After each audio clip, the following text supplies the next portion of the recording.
Llevé la laptop rota de mi hijo a reparar, pero cuando el técnico terminó el trabajo, me llevó a un rincón del local y me susurró con urgencia: «Señora, no debería meterme en esto, pero usted tiene que ver lo que encontré aquí». Cuando me mostró la pantalla, sentí que me flaqueaban las piernas. Lo que vi en esa computadora cambiaría mi vida para siempre. Pero antes de continuar, asegúrate de estar suscrito al canal y escribe en los comentarios: ¿desde dónde estás viendo este video? Nos encanta saber hasta dónde llegan nuestras historias. Me llamo Patricia, tengo 58 años y siempre me consideré una madre presente. Vivo en Guadalajara con mi esposo Roberto, de 60 años, y hasta hace 3 semanas creía conocer perfectamente a mi único hijo, Diego. Él tiene 32 años, es ingeniero y trabaja en una empresa multinacional. Siempre fue un hijo ejemplar, o al menos eso era lo que yo pensaba. Todo comenzó un martes común de octubre. Diego apareció en casa a media tarde, lo cual ya era extraño porque normalmente trabajaba hasta tarde. Traía su laptop vieja, esa que usaba desde la universidad, toda rayada y con calcomanías descoloridas. «Mamá, ¿me puedes hacer un favor?», preguntó, pareciendo apurado. «Esta laptop se cayó y se rompió la pantalla. Necesito que funcione porque tiene unos archivos importantes, pero no tengo tiempo de llevarla a arreglar. ¿Conoces algún técnico de confianza?». Me pareció un poco extraña la situación. Diego siempre fue extremadamente cuidadoso con sus aparatos electrónicos, casi obsesivo. Verlo con una laptop rota era inusual, pero no cuestioné mucho. Al fin y al cabo, los accidentes pasan. «Sí, conozco a uno», respondí. «Ese muchacho que arregló mi celular el mes pasado, Javier. Tiene un localito cerca del mercado. Dicen que es muy bueno y honesto». Diego pareció dudar por un momento. «¿Estás segura de que es confiable? Es que hay documentos de trabajo confidenciales aquí, ¿entiendes?». «Claro que sí, hijo. Javier es súper profesional. Incluso firma un acuerdo de confidencialidad con los clientes. Relájate». Él todavía parecía renuente, pero terminó aceptando. Me entregó la laptop junto con un papel donde había anotado la contraseña de acceso. «Está bien, mamá. Pero cuando termine, ¿puedes ir a buscarla personalmente? No quiero que se quede mucho tiempo allá». «No te preocupes, mañana mismo la llevo y estoy pendiente del tiempo de entrega». Diego me dio un abrazo rápido y salió apurado. Recuerdo haber pensado que todo aquello era medio raro, pero no le di mucha importancia. Mi hijo siempre fue adicto al trabajo, vivía preocupado por plazos y proyectos. A la mañana siguiente fui al local de Javier. Era un lugar pequeño y organizado, con estantes llenos de piezas de computadora y celulares en reparación. Javier me recibió con una sonrisa amable. Tenía unos 28 años, usaba lentes y tenía esa actitud tranquila de quien realmente sabe lo que hace. «Doña Patricia, qué bueno verla de nuevo. ¿En qué puedo ayudarla?». Le expliqué la situación de la laptop de Diego. Javier examinó el aparato con cuidado, anotando el modelo y el problema.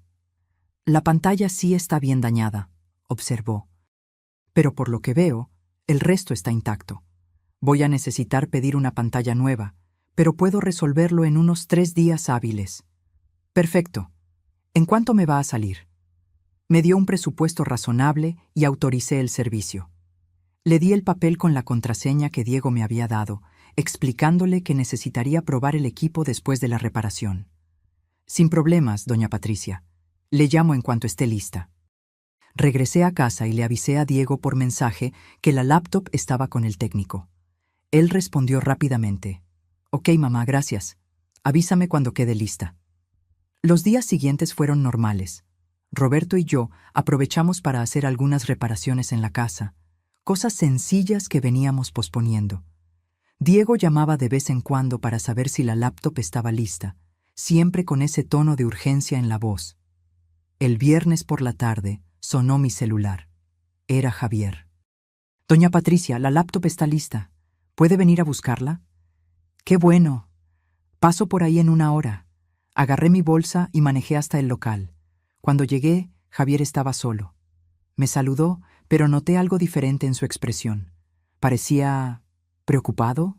¿Incómodo? La reparación quedó perfecta, dijo mostrándome la laptop con la pantalla nueva. Probé todo. Está funcionando perfectamente. De maravilla. ¿Cuánto fue entonces? Fue en ese momento que todo cambió. Javier miró rápidamente hacia la puerta del local, como verificando si no había nadie más cerca.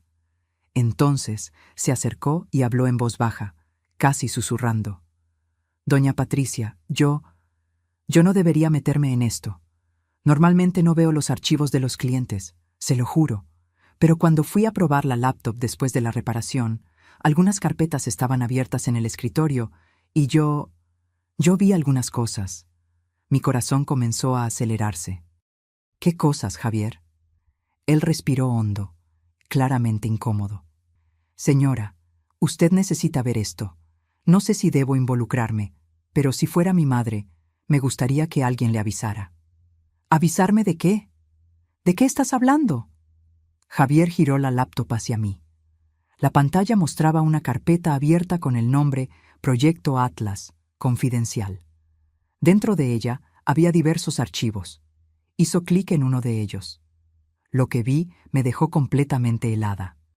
Era una hoja de cálculo detallada, con nombres, fechas, valores y planes.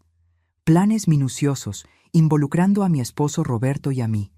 Montos de nuestras pensiones, estimaciones de nuestro seguro de vida, cálculos sobre la venta de nuestra casa, cronogramas con fechas específicas. Esto no puede ser cierto, murmuré, sintiendo las piernas temblar. Debe ser algún trabajo de su empresa, algún proyecto. Javier negó con la cabeza y abrió otro archivo. Era un documento de texto, una especie de diario o notas personales. Comencé a leer y las palabras parecían saltar de la pantalla. 15 de agosto. Platiqué con Valeria hoy. Ella confirmó que el plan es viable.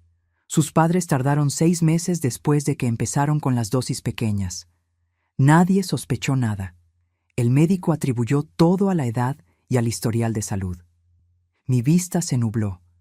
Continué leyendo, cada línea siendo una puñalada en mi corazón. 22 de agosto. Necesito ser más cuidadoso. Mi mamá es demasiado observadora. Voy a empezar despacio, como sugirió Valeria. Primero papá, que es menos atento. Mamá solo después, cuando ya estemos más cerca del objetivo. 3 de septiembre. Primera dosis administrada en el desayuno de papá. Él no notó nada. Valeria dijo que los síntomas solo aparecen después de algunas semanas. Parecen cosas naturales de la edad. Cansancio, olvidos, mareos. Tuve que apoyarme en el mostrador. Javier me sostuvo del brazo preocupado. ¿Está bien, señora? ¿Quiere sentarse? ¿Quiere agua? No pude responder. Continué leyendo, hipnotizada por el horror de aquellas palabras.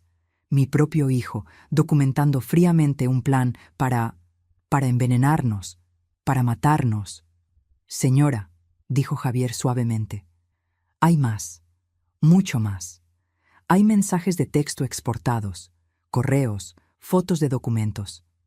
Él estaba planeando todo con el más mínimo detalle. Abrió otra carpeta. Ahí estaban las capturas de pantalla de conversaciones entre Diego y alguien llamada Valeria. Los mensajes eran técnicos, fríos, calculadores. Discutían dosis, síntomas, cómo hacer que pareciera natural, cómo evitar sospechas. Sentí náuseas subiendo por la garganta. Corrí al baño del local y vomité. Cuando regresé, pálida y temblando, Javier me había preparado un vaso de agua. Lo siento mucho, doña Patricia. Siento mucho de verdad que tenga que ver esto.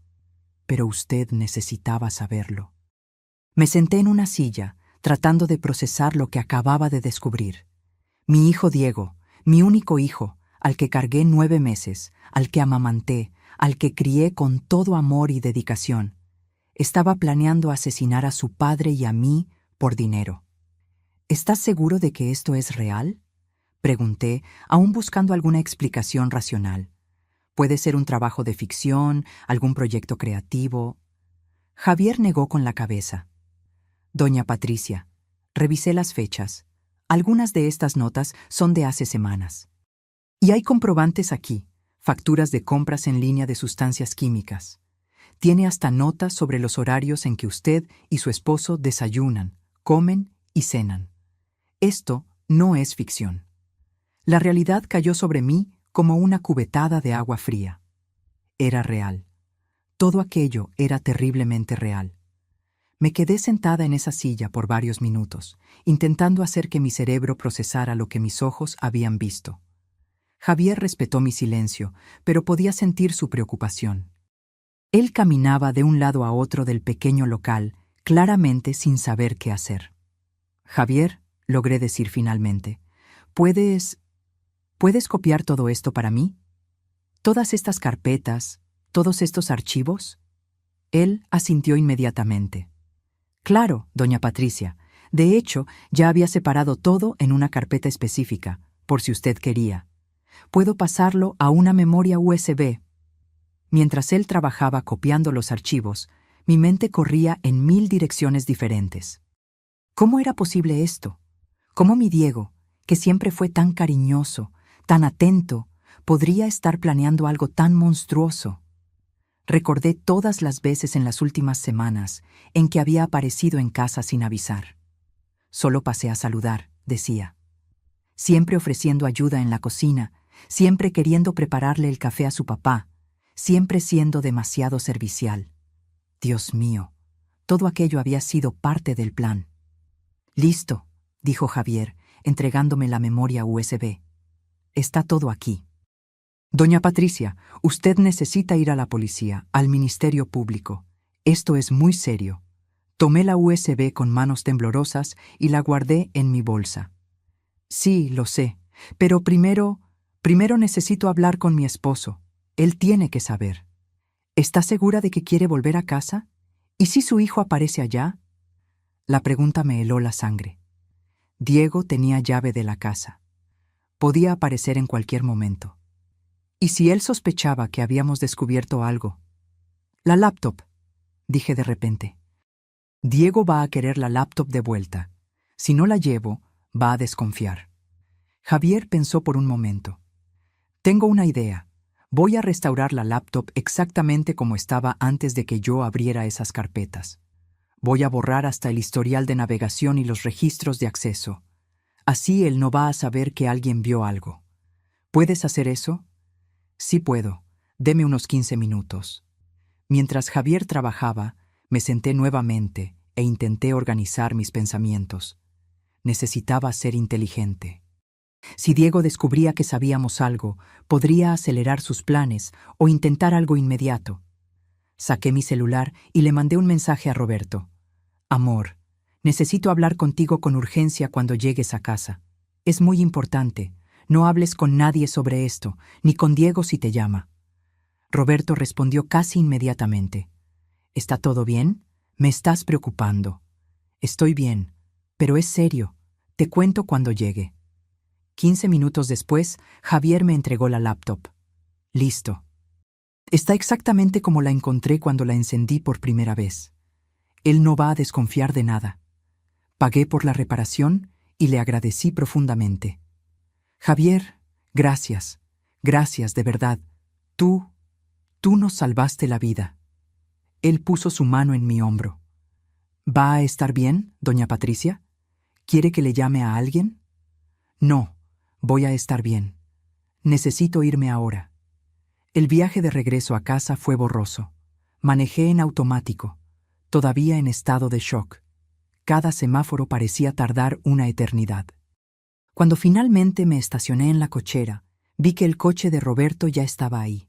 Había llegado más temprano del trabajo.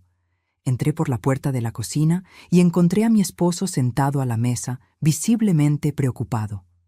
«Patty, ¿qué pasó? Tu mensaje me dejó muy inquieto». Puse la laptop de Diego sobre la mesa y me senté al lado de Roberto. Respiré hondo, intentando encontrar las palabras correctas. «¿Cómo le cuentas a tu esposo que el hijo de ustedes está planeando matarlos?» «Roberto, necesito que mantengas la calma y me escuches hasta el final. ¿Está bien?» Su expresión se volvió aún más preocupada. «Me estás asustando». «Lo sé. Perdóname. Pero necesitas ver una cosa». Saqué mi laptop personal, Inserté la memoria USB que Javier me había dado y abrí los archivos. Uno por uno, le mostré todo a Roberto. Las hojas de cálculo, las notas, las conversaciones, los comprobantes. Vi el rostro de mi esposo pasar por todas las emociones posibles. Confusión inicial, incredulidad, horror, dolor profundo y finalmente una rabia contenida que raramente veía en él. «Esto no puede ser verdad», susurró con la voz quebrada. «Nuestro hijo, nuestro Diego». Yo tampoco quería creerlo, respondí tomando sus manos. «Pero es real, Roberto. Todo esto es real». Se levantó bruscamente tirando la silla. ¿Nos estaba envenenando? Él estaba... Dios mío, Patty. Los mareos que he sentido en las últimas semanas. Fue como si una bomba explotara en mi cabeza. Roberto se había quejado de mareos, cansancio inexplicable. Hasta una caída que tuvimos la semana pasada, que atribuimos a la edad. «Tenemos que ir al hospital», dije, levantándome también. «Ahora. Necesitamos hacer análisis de sangre, verificar si hay alguna sustancia en tu organismo». «¿Y tú, Patty? ¿Tú también te sientes mal?» Me detuve a pensar. No, yo no. Pero según las notas de Diego, el plan era empezar con Roberto primero. Yo vendría después. Voy a hacerme los análisis también, por precaución. Pero Roberto, antes de irnos al hospital, necesitamos decidir qué hacer. Si Diego se entera de que descubrimos... «Vamos directo al Ministerio Público», dijo Roberto con firmeza. «Ahora mismo. No voy a esperar ni un minuto más». «Pero ¿y si no nos creen? ¿Y si piensan que estamos exagerando, que es solo un malentendido?» Roberto señaló la pantalla de la laptop. «¿Malentendido?» «Patty, está todo documentado aquí». Él detalló todo, como un idiota. Creía que nunca sería descubierto. Tenía razón. Pero algo aún me incomodaba. «Roberto, ¿quién es esa Valeria que aparece en los mensajes?» Ella habla como si ya hubiera hecho esto antes. Volvimos a los archivos y comenzamos a buscar más información sobre ella. Encontramos fotos, conversaciones, hasta una dirección. Valeria Fernández, 29 años, novia de Diego desde hace 8 meses. 8 meses, murmuré. Está con ella hace 8 meses y nunca nos la presentó. En las conversaciones quedaba claro que Valeria era la mente detrás de todo. Ella sugería los métodos, ella calmaba a Diego cuando él mostraba dudas, ella planeaba cada detalle. En un mensaje particularmente impactante, ella escribía: «Amor, yo sé que es difícil al principio. Fue difícil para mí también cuando lo hice con mis papás. Pero después vas a ver que fue la mejor decisión. Piensa en nuestra vida después, con toda esa lana. Vamos a poder viajar por el mundo, comprar esa casa que sueñas. Vale la pena». «Ella mató a sus propios padres», dijo Roberto, con horror evidente en la voz. «Y le está enseñando a nuestro hijo a hacer lo mismo». Buscamos más información sobre Valeria Fernández en línea.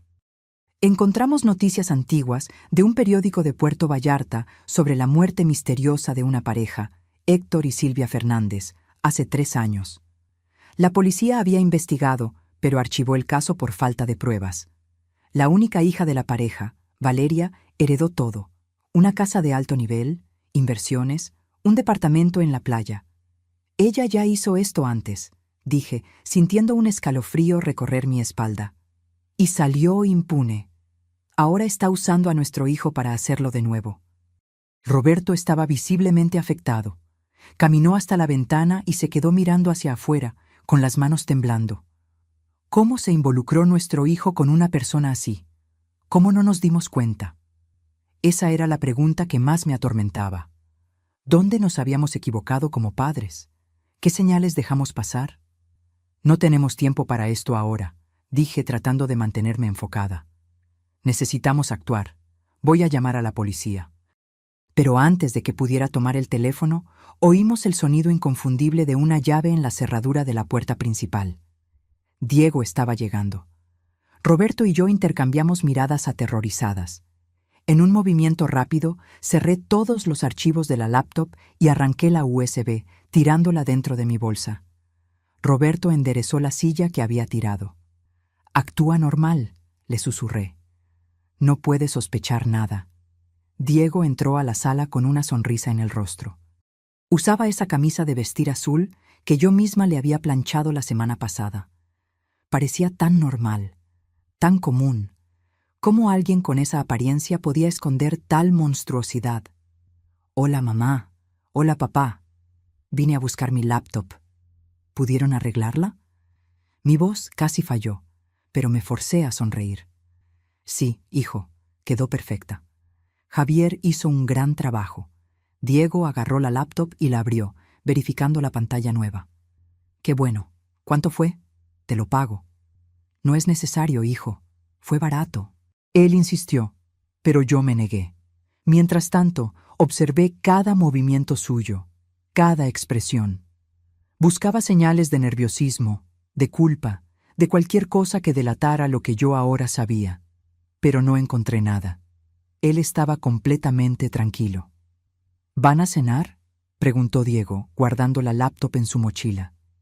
Estaba pensando en pedir una pizza, hacer una cena en familia. Hace tiempo que no hacemos eso. Sentí que se me revolvía el estómago. Una cena en familia. Otra oportunidad para que él pusiera veneno en nuestra comida. «Hoy no, hijo», respondió Roberto, con la voz más controlada de lo que yo esperaba. «Tu madre y yo vamos a salir a cenar fuera. Hace tiempo que no tenemos un momento solo nuestro. Ya sabes cómo es».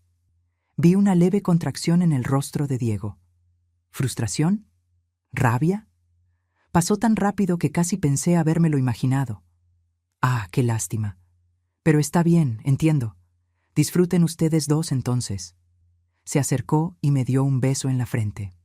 Necesité de toda mi fuerza de voluntad para no apartarme. Aquel mismo gesto cariñoso que siempre me derretía el corazón ahora me causaba repulsión. «Bye, mamá. Bye, papá. Cualquier cosa, me marcan». Esperamos en silencio hasta oír su coche saliendo de la cochera y alejándose por la calle. Solo entonces, Roberto se derrumbó en la silla, poniendo el rostro entre las manos. No lo puedo creer. Verlo aquí, actuando normal, como si no estuviera planeando matarnos. «Patty, quiero vomitar». Abracé a mi esposo, sintiendo su espalda temblar. «Lo sé, amor, lo sé. Pero ahora necesitamos actuar rápido. Él puede volver en cualquier momento». Agarré mi celular y llamé a las autoridades. Expliqué brevemente la situación y me orientaron a ir al Ministerio Público más cercano para levantar una denuncia. En el camino, paramos primero en un hospital. Explicamos la situación a un médico de urgencias, que inmediatamente tomó muestras de sangre de Roberto y mías también, por precaución. Los exámenes toxicológicos tardarían algunos días, pero el médico nos orientó a evitar cualquier comida o bebida a la que Diego pudiera tener acceso. «Ustedes necesitan ir a un lugar seguro», alertó el médico. «Si lo que están diciendo es verdad, y hay evidencias de eso, corren peligro real». De ahí fuimos a la fiscalía, donde nos recibió el fiscal Marcelo Santos, un hombre de unos 45 años con expresión seria. Contamos toda la historia desde el inicio. Mostramos los archivos que Javier había copiado, las conversaciones, las hojas de cálculo, todo. El fiscal examinó todo con atención, tomando notas. «Esto es extremadamente grave. Voy a necesitar asegurar esta memoria USB como prueba e iniciar una investigación inmediata». «¿Y qué hay de esa Valeria?», pregunté. «Ella aparentemente ya mató a sus propios padres. ¿Hay forma de investigar eso también?». El fiscal hizo más anotaciones. «Voy a ponerme en contacto con la Fiscalía de Jalisco y solicitar información a Puerto Vallarta sobre aquel caso. Si logramos probar una conexión, podemos reabrir la investigación». Pasamos las siguientes 3 horas en el Ministerio Público, dando declaraciones detalladas, firmando documentos, respondiendo preguntas. El fiscal fue minucioso, queriendo saber cada detalle desde cuando empezamos a notar cambios en el comportamiento de Diego. «Ustedes no pueden volver a casa esta noche», dijo finalmente el fiscal. «Voy a solicitar protección policial, pero por ahora sugiero que se queden en un hotel. Usen efectivo, no tarjeta. para no dejar rastros. Y no le cuenten a nadie dónde están, ni a familiares. Salimos de la fiscalía y ya era casi medianoche. Fuimos a un hotel sencillo en el centro de la ciudad, lejos de nuestra colonia. Nos registramos usando nombres diferentes, como el fiscal había sugerido. En el cuarto del hotel, Roberto y yo nos sentamos en la cama, exhaustos física y emocionalmente. Ninguno de los dos lograba procesar completamente la realidad de la situación. «¿Cómo vamos a dormir?», preguntó Roberto. «¿Cómo voy a cerrar los ojos sabiendo que nuestro hijo nos quiere matar?». No tenía respuesta.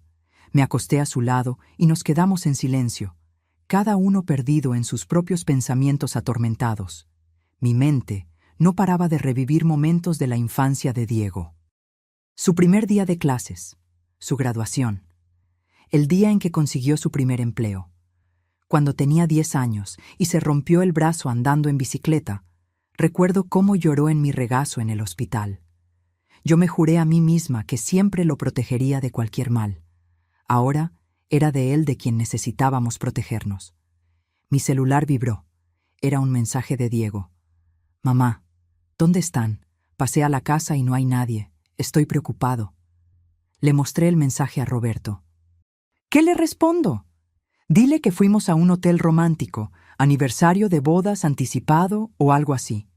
Escribí el mensaje con las manos temblorosas. «Hijo, todo está bien.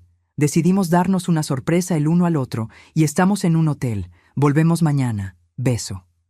La respuesta llegó en segundos. «Ah, qué padre. Disfruten ustedes dos. Los amo. Los amo». Las palabras que antes me calentaban el corazón ahora parecían vacías y crueles. ¿Cómo podía escribir eso mientras planeaba nuestras muertes? Finalmente, de madrugada, logré dormir por pura extenuación. Mi sueño fue agitado, lleno de pesadillas donde Diego aparecía con diferentes rostros, a veces como el niño amoroso que yo conocía, otras como un extraño de ojos fríos. Desperté temprano con mi celular sonando. Era el fiscal Santos. «Doña Patricia, necesito que usted y su esposo vengan a la fiscalía ahora. Tenemos novedades importantes». 20 minutos después, estábamos sentados en la oficina del fiscal. Tenía una expresión sombría. «Conseguimos resultados preliminares de los exámenes toxicológicos del señor Roberto», comenzó. «Fueron encontrados rastros de sustancias tóxicas en su sangre. Específicamente, pequeñas cantidades de arsénico y otro compuesto químico que usualmente causa síntomas neurológicos». Roberto se puso pálido. «Entonces es verdad, realmente me estaba envenenando». «Sí, y hay más». Nos pusimos en contacto con Puerto Vallarta. El caso de la muerte de los padres de Valeria Fernández se está reabriendo. En su momento hubo sospechas de envenenamiento, pero los cuerpos habían sido cremados antes de que se pudieran hacer exámenes más detallados. Ahora, con las evidencias que ustedes trajeron, tenemos base para una nueva investigación. ¿Y Diego?, pregunté. ¿Qué va a pasar con él? El fiscal respiró hondo. «Vamos a necesitar detenerlo, doña Patricia. Tenemos pruebas suficientes de tentativa de homicidio. La cuestión es, ¿ustedes quieren estar presentes cuando hagamos el arresto?». La pregunta del fiscal resonó en mi cabeza. ¿Yo quería estar presente cuando arrestaran a mi hijo? Parte de mí quería confrontarlo, mirarlo a los ojos y preguntarle por qué. Otra parte de mí quería estar lo más lejos posible. Quería despertar y descubrir que todo no era más que una pesadilla horrible. «Yo quiero estar ahí», dijo Roberto, sorprendiéndome. Su voz estaba firme, determinada. «Necesito mirarlo a los ojos y saber por qué». El fiscal asintió. «Entiendo. Planeamos hacer el arresto esta tarde. Vamos a citarlo en la fiscalía bajo el pretexto de aclarar algunos puntos sobre un supuesto asalto en la colonia. Él no va a desconfiar». Pasamos la mañana en un estado de tensión insoportable. Desayunamos en una cafetería cercana, pero la comida parecía no tener sabor. Roberto apenas tocó su pan. Yo forcé algunos bocados, más por necesidad que por ganas. «Patty», dijo Roberto de repente, «¿crees que nos equivocamos en algo? Como padres, ¿en qué fallamos? Era la pregunta que me atormentaba desde que descubrí todo. No lo sé, Roberto. Repasé nuestra vida entera en mi cabeza. Le dimos amor, educación, límites cuando fue necesario. Nunca pasó necesidad. Nunca fue maltratado. No logro entender. Tal vez sea Valeria, sugirió Roberto. Tal vez ella lo haya manipulado, transformado en algo que él no es. Yo quería creer eso. Quería creer que mi hijo era víctima, que había sido seducido por una sociópata. Pero sus notas eran demasiado detalladas, demasiado calculadas. Él sabía exactamente lo que estaba haciendo.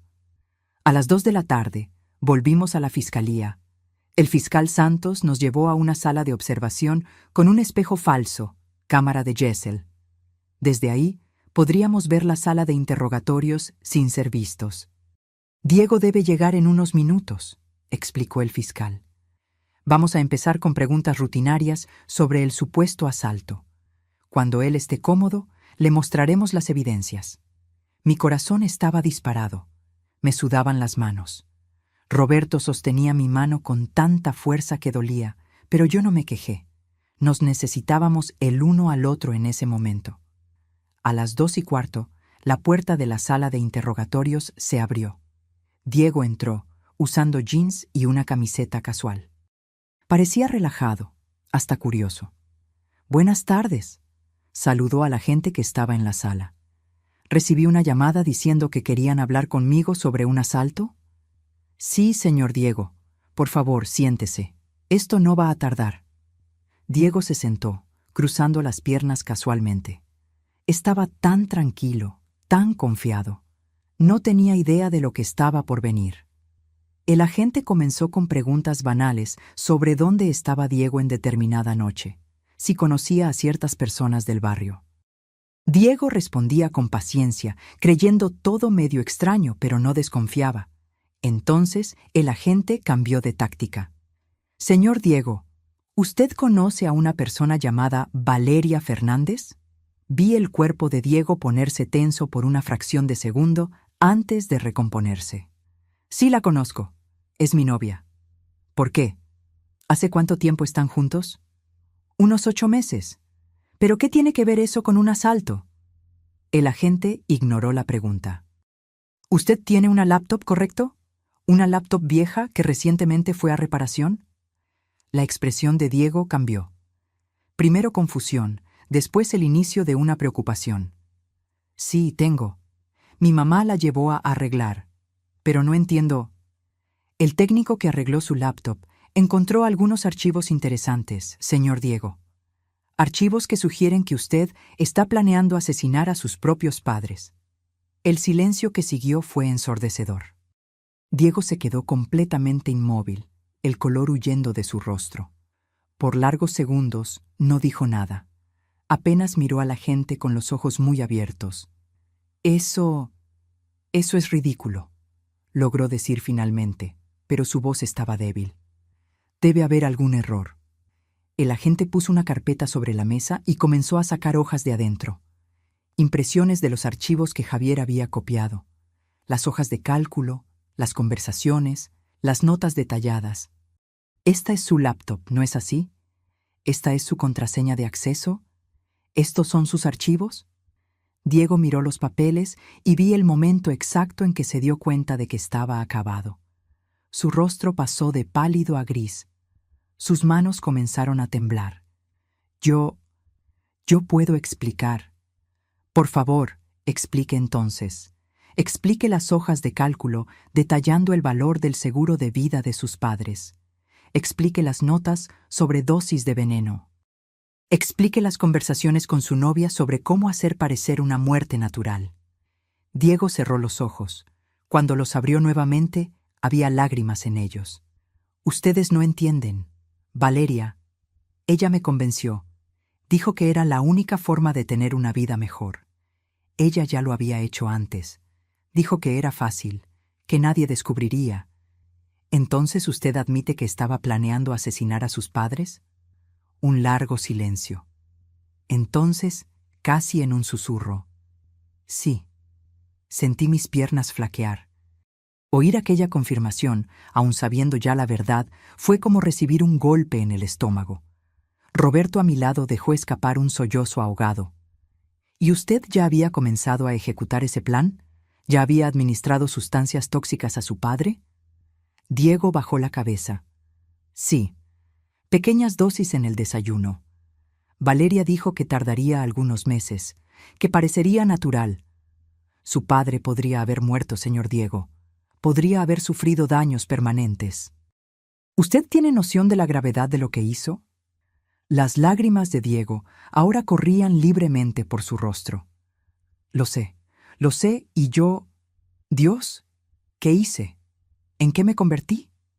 El agente hizo una señal y 2 policías entraron a la sala. Diego Méndez, queda usted detenido por tentativa de homicidio calificado. Tiene derecho a guardar silencio. Todo lo que diga puede ser usado en su contra. Mientras leían sus derechos, Diego miró alrededor de la sala, como si buscara una salida. Sus ojos pasaron por el espejo falso, y por un momento irracional pensé que podía verme. Mi mamá, dijo de repente interrumpiendo a la gente. Mi papá. ¿Ellos saben? Ellos saben todo. De hecho, están aquí. Diego se puso lívido. No, por favor, no. Necesito hablar con ellos. Necesito explicar. Creo que ya explicó lo suficiente, señor Diego. Cuando le pusieron las esposas, algo dentro de mí se rompió. Ver a mi hijo así, esposado como un criminal común, fue un dolor que yo no sabía que existía. Roberto me sostuvo mientras yo rompía en llanto. El fiscal Santos entró a la sala de observación. ¿Ustedes quieren hablar con él? Miré a Roberto. Él negó con la cabeza. Todavía no. No puedo. Todavía no. Entiendo. Será transferido al reclusorio hoy mismo. Valeria Fernández también será detenida. Encontramos evidencias suficientes para acusarla no solo de complicidad en este caso, sino también de homicidio en el caso de sus padres. Los días siguientes pasaron en una neblina surrealista. Roberto y yo volvimos a casa, pero la casa no parecía la misma. Cada habitación guardaba recuerdos que ahora estaban manchados por la traición. La cocina donde Diego nos envenenó. La sala donde se sentaba y platicaba con nosotros, fingiendo preocupación. Su cuarto, por cuya puerta yo no podía ni pasar. Los resultados completos de los análisis de Roberto llegaron. Además del arsénico, había rastros de otros 2 compuestos tóxicos. El médico explicó que, si hubiera continuado siendo envenenado por más semanas, Roberto probablemente habría sufrido daños permanentes en el hígado y los riñones. Posiblemente hasta una falla orgánica. Tuvo suerte, dijo el médico. Mucha, mucha suerte. Suerte. Qué palabra tan extraña para descubrir que tu hijo te quiere matar. La noticia se filtró a la prensa. De alguna forma, algún periodista descubrió la historia y pronto estábamos en todos los noticieros. Hijo planeaba asesinar padres por herencia. Ingeniero preso por tentativa de homicidio de sus propios padres. Novia lo convenció de matar a la familia. Nuestra casa fue sitiada por reporteros. Tuvimos que contratar seguridad privada solo para poder salir. Vecinos que antes nos saludaban, ahora nos miraban con una mezcla de lástima y curiosidad morbosa. Decidimos que no daríamos entrevistas. Nuestro dolor era nuestro, no entretenimiento público. Una semana después del arresto, recibimos una carta de Diego. El reclusorio la había enviado después de verificar que no contenía nada inadecuado. Roberto quiso tirarla a la basura sin leer, pero yo necesitaba saber qué tenía que decir. La carta era corta, escrita con la caligrafía familiar. Mamá y papá, sé que no merezco perdón.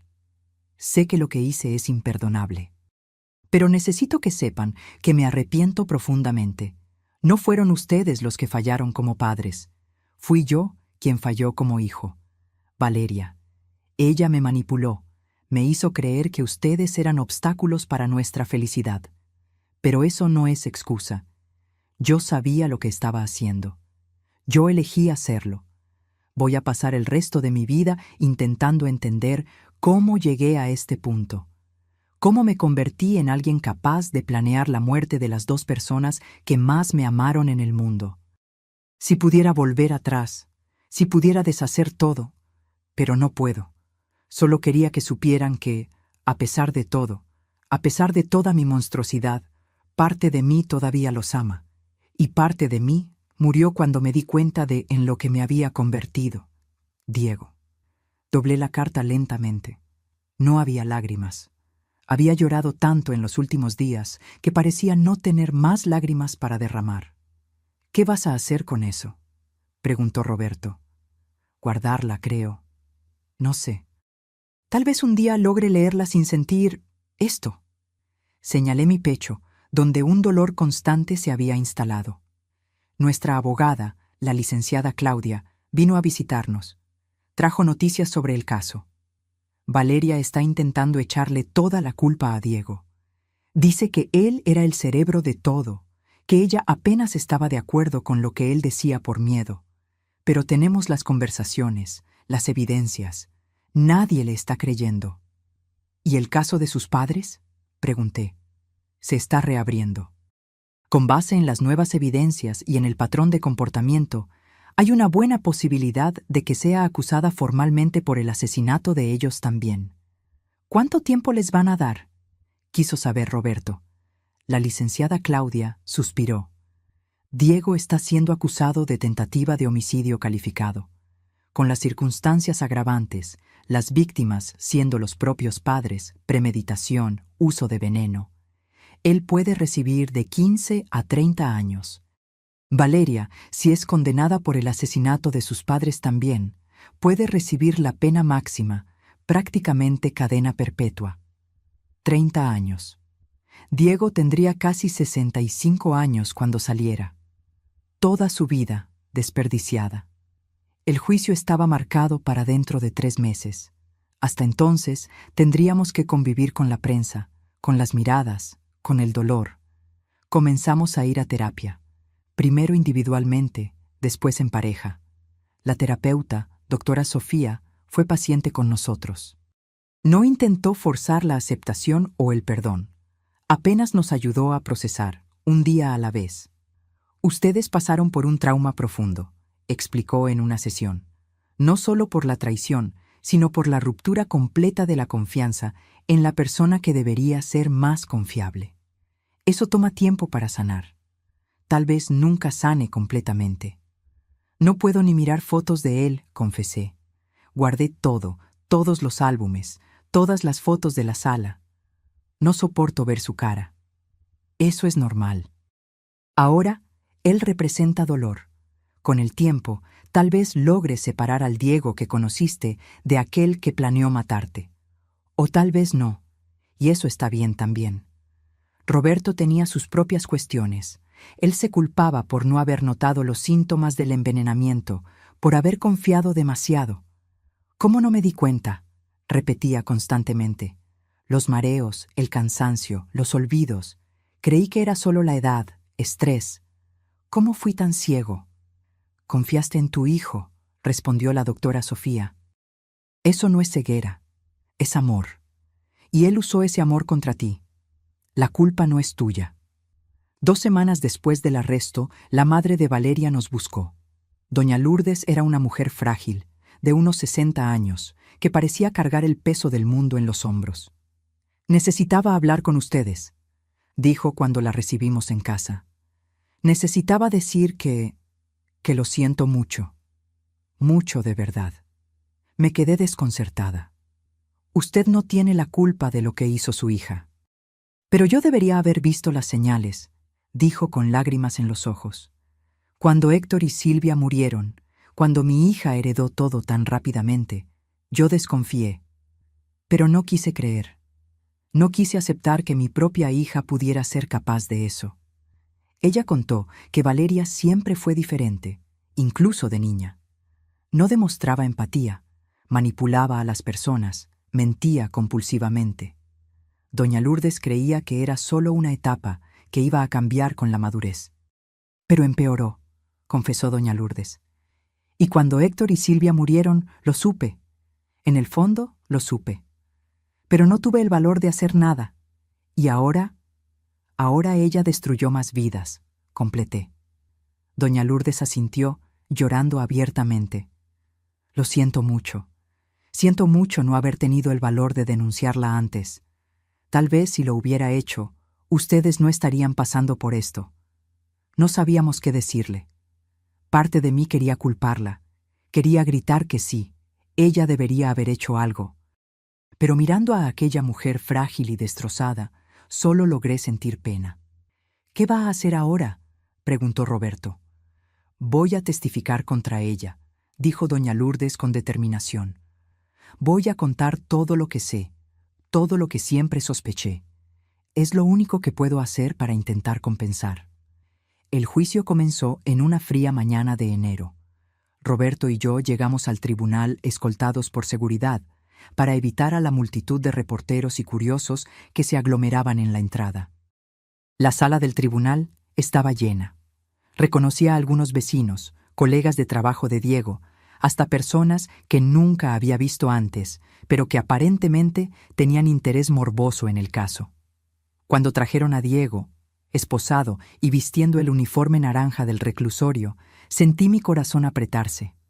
Había adelgazado mucho. Su rostro estaba pálido, marcado. Cuando sus ojos encontraron los míos, vi dolor genuino en ellos, pero desvié la mirada. Todavía no estaba lista para encararlo directamente. Valeria fue traída por separado. A diferencia de Diego, ella parecía compuesta, casi serena. Su cabello estaba arreglado, su postura erguida. Era como si estuviera yendo a una reunión de negocios, no a su propio juicio. El fiscal Eduardo Martínez abrió el caso con un discurso contundente. Este no es solo un caso de tentativa de homicidio, comenzó. Es un caso de traición en su forma más básica y dolorosa. Un hijo que planeó metódicamente asesinar a sus propios padres. Una mujer que ya había matado antes y que sedujo a un joven para hacer lo mismo. Vamos a probar, más allá de cualquier duda razonable, que Diego Méndez y Valeria Fernández son culpables de los crímenes por los cuales son acusados. La defensa de Diego, el licenciado Gómez, intentó una estrategia de manipulación psicológica. Diego Méndez es una víctima, argumentó. Víctima de una mujer manipuladora que lo sedujo y lo convenció de hacer cosas que jamás habría hecho solo. Mi cliente era un hombre bueno, un ingeniero respetado, hasta conocer a Valeria Fernández. Por otro lado, la defensa de Valeria fue en la dirección opuesta, culpando a Diego por todo y alegando que ella era una novia inocente que estaba siendo incriminada falsamente. Los días siguientes fueron una tortura. Tuvimos que escuchar testigos, peritos, relatos detallados de cómo Diego había planeado nuestras muertes. El perito toxicólogo explicó en términos técnicos cómo el arsénico y los otros compuestos que Diego usó actuaban en el organismo, causando daños progresivos a los órganos. Si continuara siendo administrado, explicó el perito, el señor Roberto tendría aproximadamente 2 meses de vida. La muerte parecería natural, falla múltiple de órganos, común en personas de edad avanzada. Javier, el técnico en informática, fue llamado a testificar. Explicó cómo encontró los archivos, cómo inicialmente dudó en contarnos, pero su conciencia no le permitió quedarse en silencio. Yo vi las hojas de cálculo, las notas, las conversaciones, dijo Javier. No había duda de lo que estaba siendo planeado. Me habría sentido responsable si no le hubiera avisado a doña Patricia. Cuando llegó mi turno de testificar, subí al estrado con las piernas temblorosas. El fiscal me guió gentilmente a través del relato, desde el día en que Diego pidió que llevara la laptop a reparar hasta el momento en que vi los archivos. ¿Cómo se sintió al descubrir que su hijo estaba planeando matarla?, preguntó el fiscal. Miré directamente a Diego mientras respondía. Me sentí como si me hubieran arrancado el corazón del pecho, como si el hijo que conocí hubiera muerto y sido sustituido por un extraño. Vi lágrimas escurriendo por el rostro de Diego, pero continué. Yo cargué a este niño en mi vientre. Pasé noches en vela cuando estaba enfermo. Celebré cada logro suyo, y él planeaba fríamente envenenarme matarme solo por dinero. El fiscal entonces me mostró algunas de las impresiones de los archivos. ¿Usted reconoce esto? Sí, son las hojas de cálculo que Diego hizo calculando el valor de nuestro seguro de vida, de la casa, de nuestros ahorros. ¿Y esto? Las conversaciones entre él y Valeria, discutiendo dosis de veneno, síntomas, cómo hacer parecer muerte natural. Fue demasiado doloroso.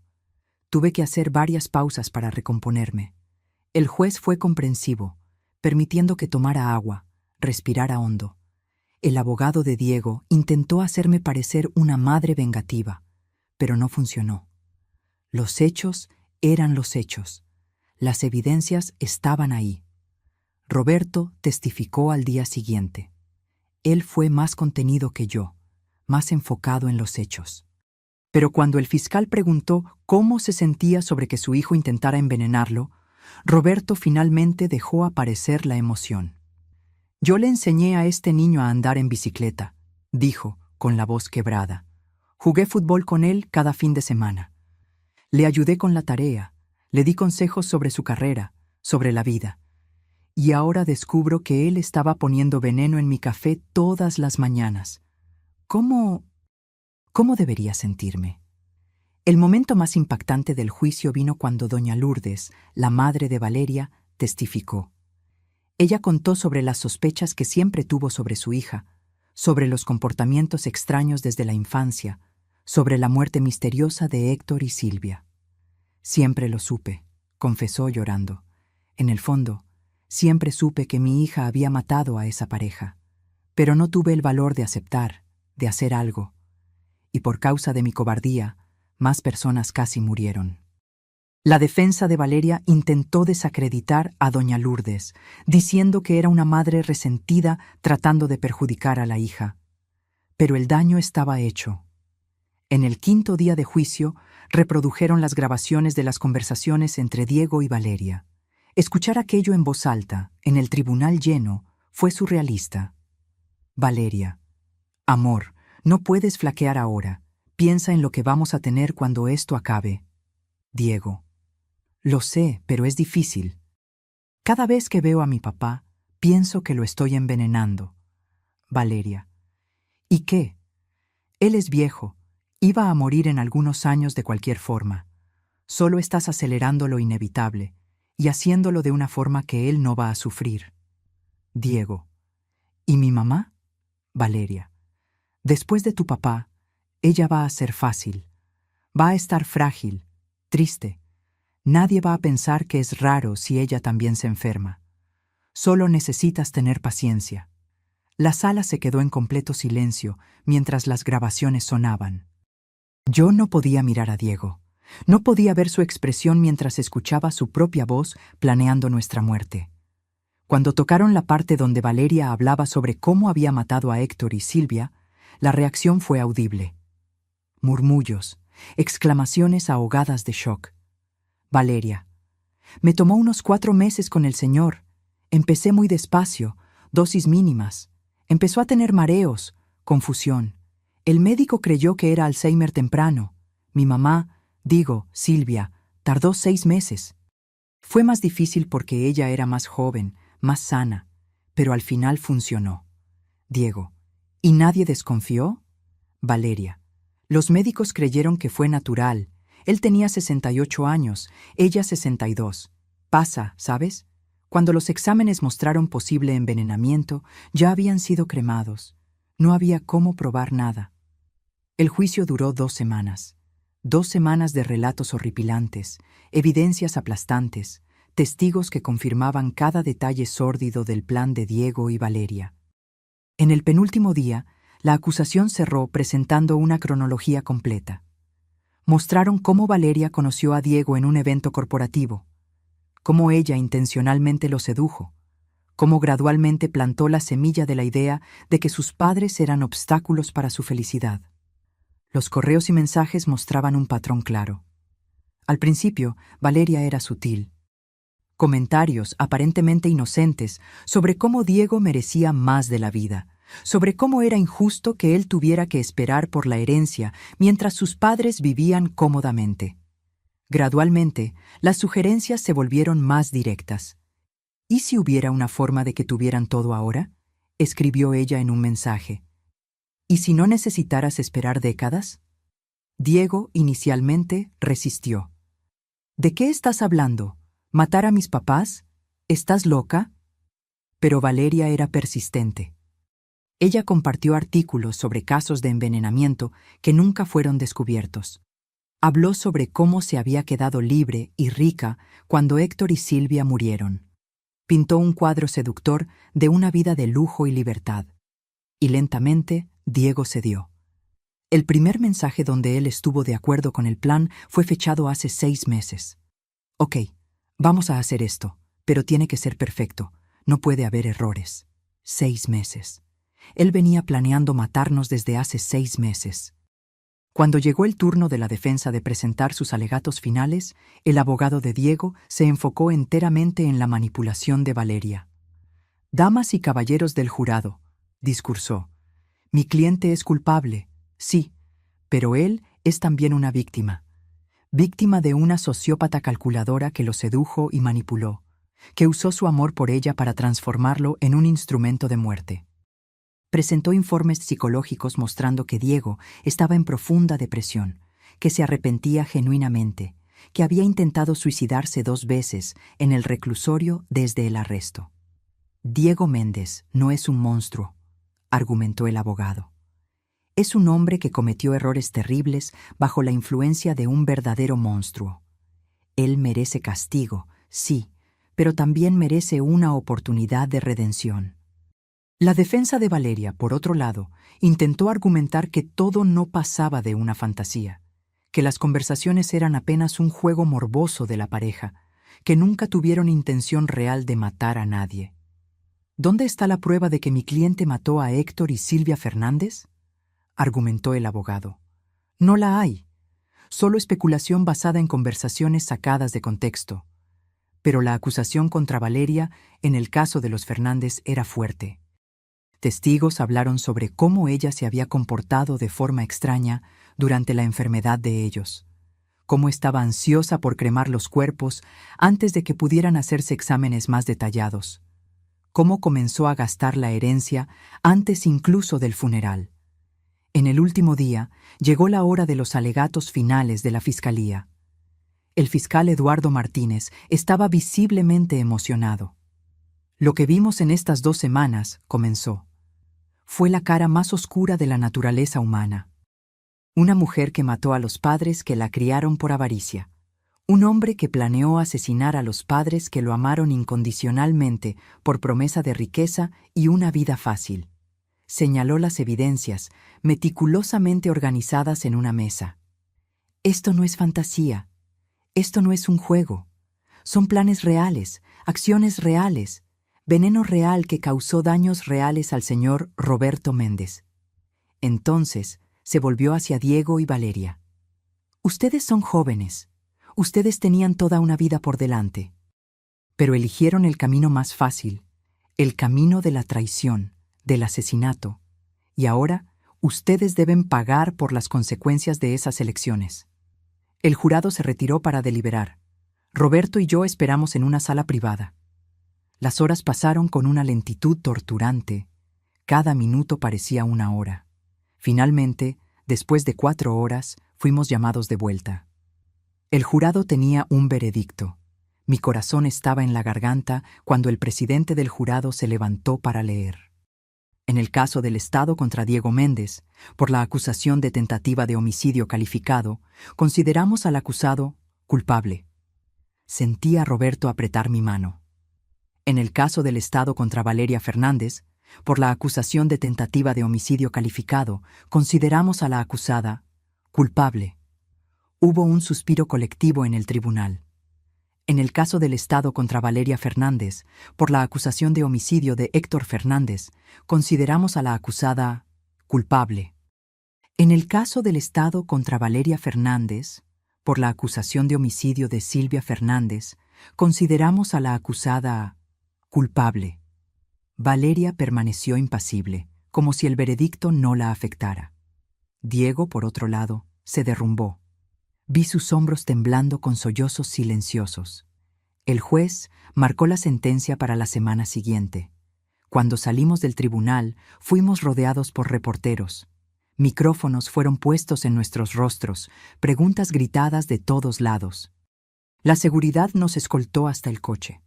En casa, esa noche, Roberto y yo finalmente logramos respirar por primera vez en semanas. «Se acabó», dijo Roberto. «Finalmente se acabó». Pero yo sabía que no era tan así. El juicio había terminado, sí, pero el proceso de curación, de aprender a vivir con esa cicatriz, ese iba a tomar mucho más tiempo. En la audiencia de sentencia, el juez fue directo al grano. «Diego Méndez», comenzó, «usted traicionó de la forma más fundamental posible a las dos personas que más lo amaron en este mundo. Por los crímenes de los cuales fue considerado culpable, yo lo sentencio a 25 años de prisión». Diego escuchó la sentencia con la cabeza baja, sin reacción. «Valeria Fernández», continuó el juez, «usted no solo planeó y ejecutó el asesinato de sus propias figuras parentales, sino que también sedujo y manipuló a un joven para hacer lo mismo. Por los crímenes de los cuales fue considerada culpable, yo la sentencio a la pena máxima, equivalente a cadena perpetua, sin posibilidad de libertad condicional». Esta vez, Valeria reaccionó. Por primera vez desde el inicio del juicio, vi una grieta en su máscara de serenidad. Sus ojos se abrieron mucho, su rostro palideció. «¡Esto es injusto!», gritó levantándose. «Yo no hice nada. Fue todo él, todo fue Diego».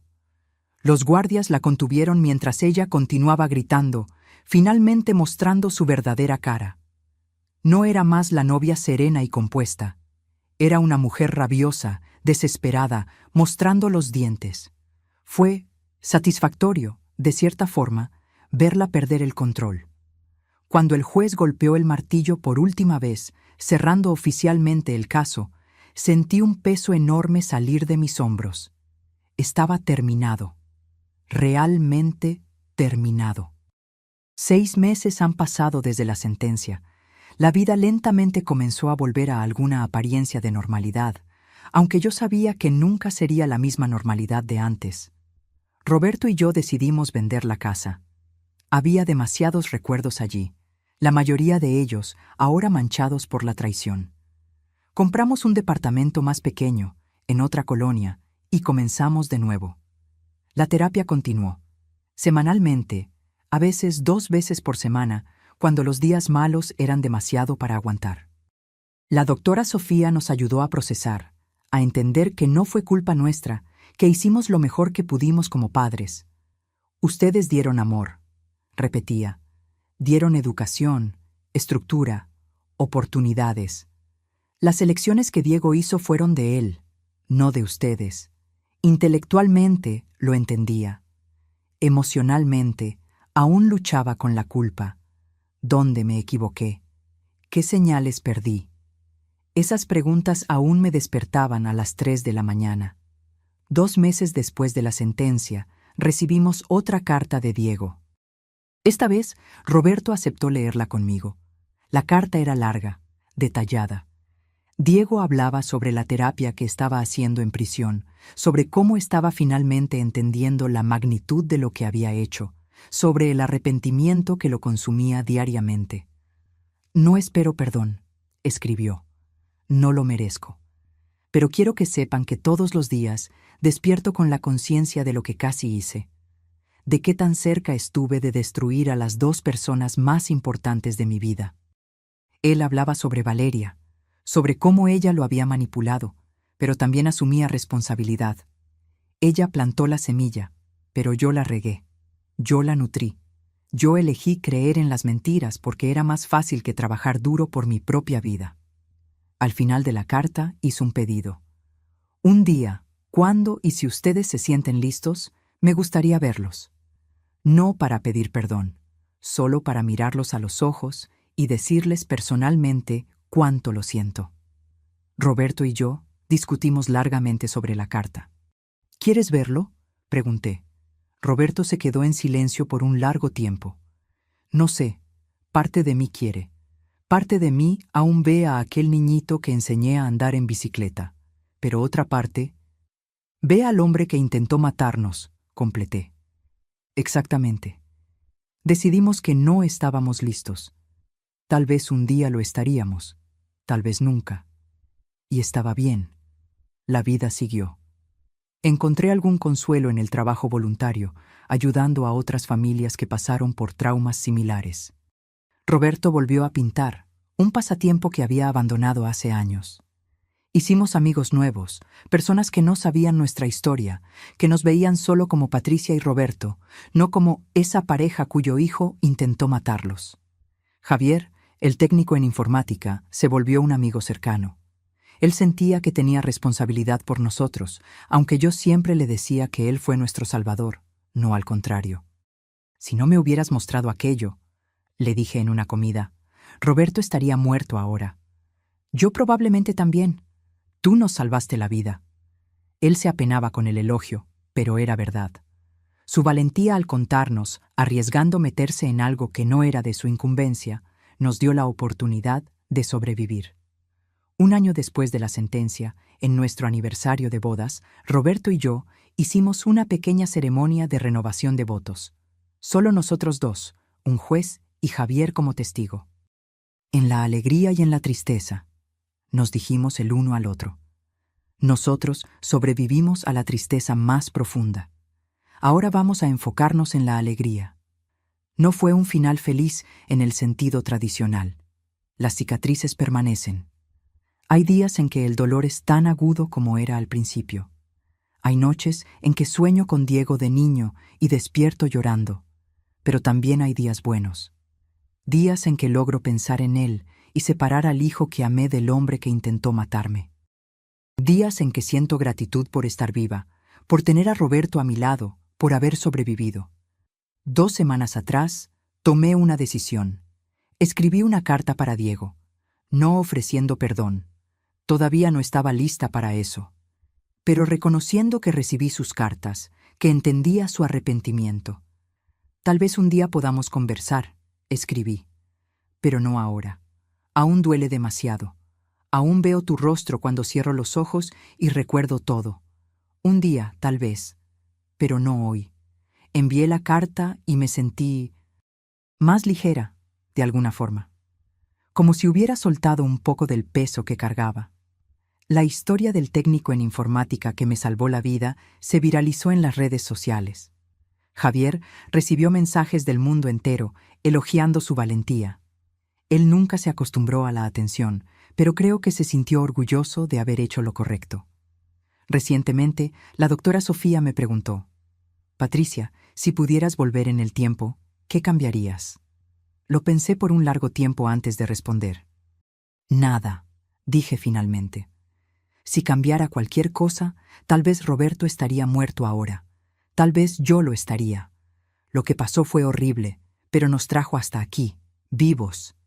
Y eso es lo que importa. Aprendí cosas sobre mí misma que nunca supe.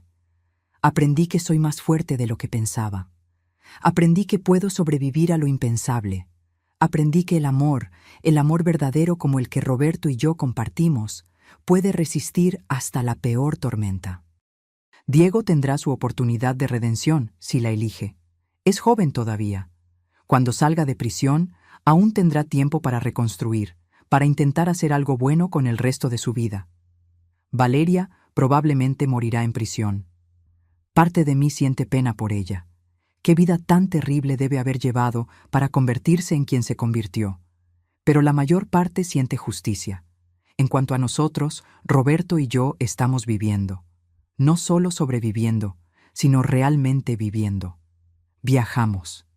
Reímos. Hacemos planes para el futuro. Las cicatrices están ahí, siempre estarán, pero ya no nos definen. Y cuando miro hacia atrás, a aquel día en el local de Javier cuando él giró la laptop hacia mí y cambió mi vida para siempre, siento gratitud. Gratitud porque él haya tenido valor. Gratitud por haber sobrevivido. Gratitud por cada día que tengo ahora. La vida es preciosa, frágil. Puede ser arrebatada tan fácilmente, por enfermedad, accidente, o por alguien en quien confías completamente. Pero también es resistente. Puede ser reconstruida. Puede encontrar significado incluso después de la peor destrucción. Y eso es lo que estoy haciendo. Reconstruyendo. Un día a la vez. Ahora, si te gustó esta historia, haz clic en suscribirse y dime en los comentarios qué parte te dejó con la boca abierta. Y no olvides convertirte en miembro para tener acceso a videos exclusivos que no subo aquí. Te espero allá.